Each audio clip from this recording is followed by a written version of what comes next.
સાવરકુંડલામાં કૃષ્ણ ગૌશાળામાં આયુર્વેદિક અડદિયાનું ગાયોને આપવામાં આવ્યું। સાવરકુંડલામાં ભગવાન પરશુરામ સેવા ચેરિટેબલ ટ્રસ્ટ દ્વારા આજે શ્રી કૃષ્ણ ગૌશાળામાં આયુર્વેદિક ગુણોથી ભરપૂર અડદિયા ગાયોને આપવામાં આવ્યા। આ અડદિયા લીલી લંગડી ગાયોને પોષણ અને રોગ પ્રતિકારક શક્તિ વધારવામાં મદદરૂપ થશે। આ ટ્રસ્ટ છેલ્લા 7 વર્ષથી નગરજનોને ઔષધીય ગુણોથી ભરપૂર અડદિયાનું વિતરણ કરી રહ્યું છે।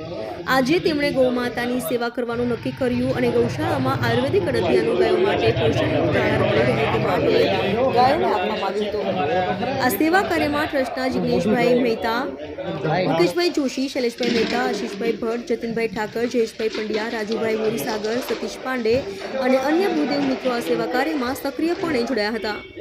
ભગવાન પરશુરામ સેવા ચેરિટેબલ ટ્રસ્ટ દ્વારા કરવામાં આવતું આ સેવા કાર્ય સાવરકુંડલા માટે ગૌરવની વાત છે। આ ટ્રસ્ટ દ્વારા કરવામાં આવતું આ કાર્ય સમાજ સેવાની ભાવનાનું પ્રતીક છે। આપણે બધાએ આવા ઉમદા કાર્યોમાં ભાગ લેવો જોઈએ। આયુર્વેદિક ગુણોથી ભરપૂર અડદિયા ગાયોને ખવડાવવાથી તેમની રોગ પ્રતિકારક શક્તિ વધશે અને તેઓ સ્વસ્થ રહેશે। આ બંને સંસ્થાઓની સેવા માટે સમાજ માટે પ્રેરણાદાયક છે। બ્યુરો રિપોર્ટ સતીશ પાંડે સાથે યોગેશ નડકટ, નમો ગુજરાત ન્યૂઝ, સાવરકુંડલા।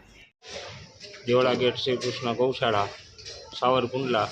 અહીં લોલી, લંગડી, અંધ, અપંગ અને બીમાર ગાયોની સેવા કરવામાં આવે છે।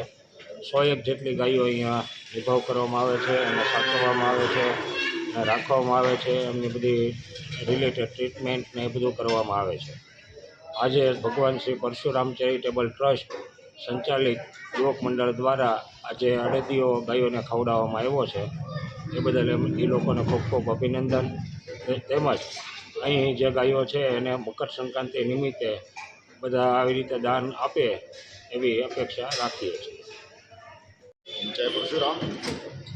ભગવાન શ્રી પરશુરામ સેવા ચેરિટેબલ ટ્રસ્ટ સાવરકુંડલા દ્વારા આયોજિત છેલ્લા 7-8 વર્ષથી જે અડદિયાનું વિતરણ યોજવામાં આવે છે, એમાં આ વખતે મકર સંક્રાંતિ 14 તારીખ આવી રહી છે, ત્યારે ગાયો માટે પણ સ્પેશિયલ ઓર્ગેનિક ગોળમાં બનાવી અને 51 કિલો અડદિયા ગાયો માટે બનાવવામાં આવેલ, જેમાં સાવરકુંડલામાં દેવળા ગેટ ખાતે આવેલ કૃષ્ણ ગૌશાળાની અંદર અંધ, અશક્ત, બીમાર એવી ગાયોની સેવા ચાકરી કરવામાં આવે છે।